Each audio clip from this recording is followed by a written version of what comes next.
Ustaz, doktor dah kata tak ada harapan. Gamak ke kami ni nak cabut mesin alat pernafasan tu untuk pak kami mati, untuk mak kami ni mati. Saya merasa macam berat dah Ustaz. Kita ni kadang-kadang diuji oleh Allah. Belah ramai-ramai adik-beradik kita semua tu. Masa hidup tak main pun tengok mak ayah, tak main tengok pun pak. Tapi masa mati berebut nak harta.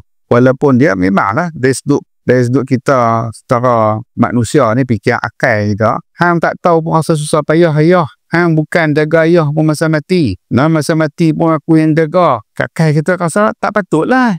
Patut kita hak jaga lebih ni. Kita hak sudung, kita hak tahu susah senang ayah kita ni yang patutnya dapatlah lebih. Tapi syarak tak macam tu. Syarak bukan kira hang duk lama kah, hang duk zat kah, hang jaga lama kah, basuh dia rak lama kah, dah. Yang penting dia anak. Bila dia anak, dia ada hak.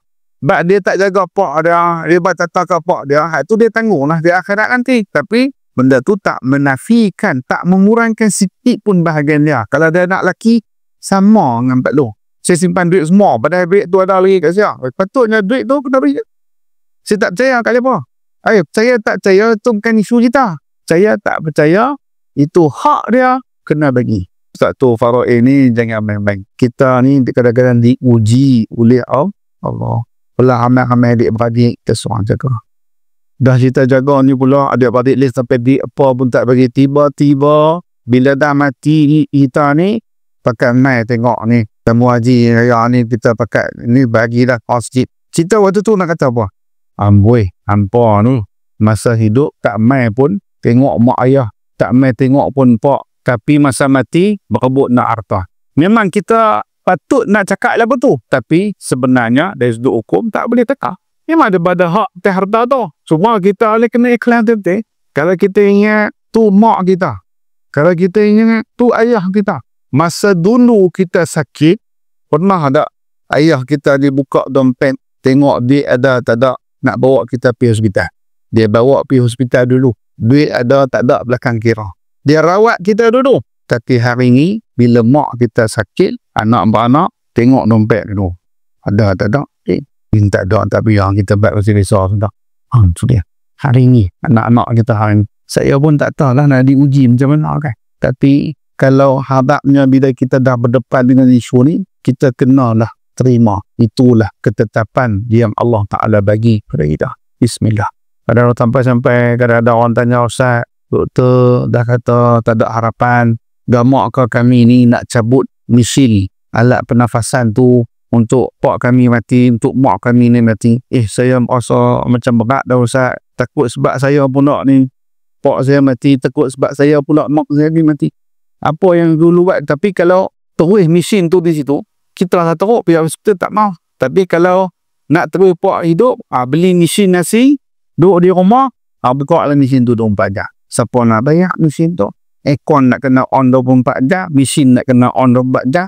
Kalau tutup berang setengah jam, mati. Kalau elektrik blackout tu mati. Tapi kita tak ada duit.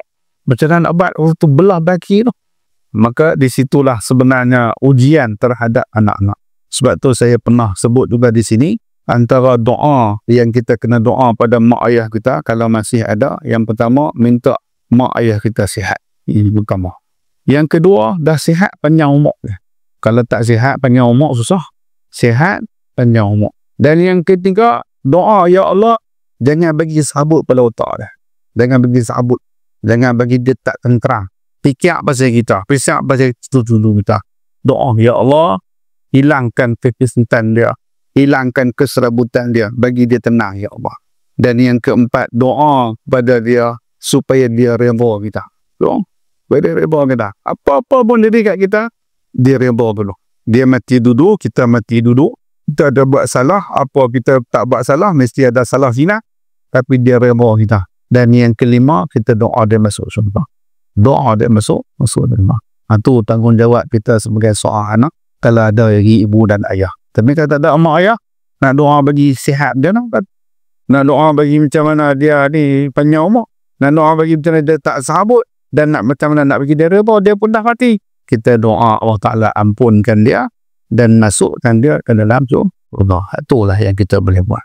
Ni tumpang kalau siapa nak ada. Tak apalah kalau contoh siapa pun tak mau jaga, kita jaga.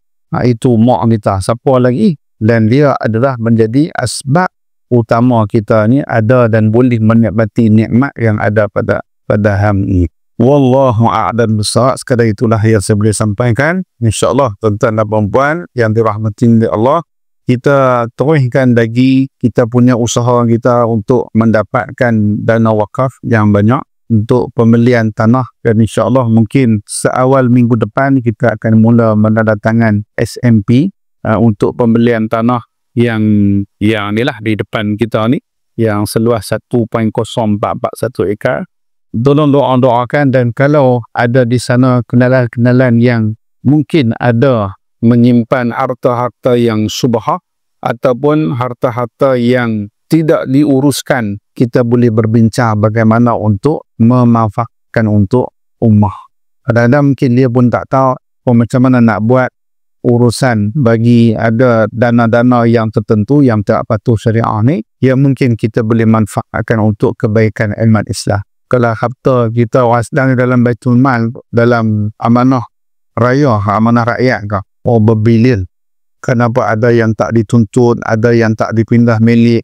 Jadi ada yang rumah usang buruk tu tak tahu siapa tuan, belah kali nak tak bayar cukai beberapa tempoh Cina mai beli. Itu benda tu yang kadang-kadang merugikan kita, dan kita kena alert dalam permasalahan ini, dan cuba kita asah otak kita, akan kita fikir untuk ummah. InsyaAllah Allah Ta'ala akan dorong untuk kebaikan kita bersama, insyaAllah.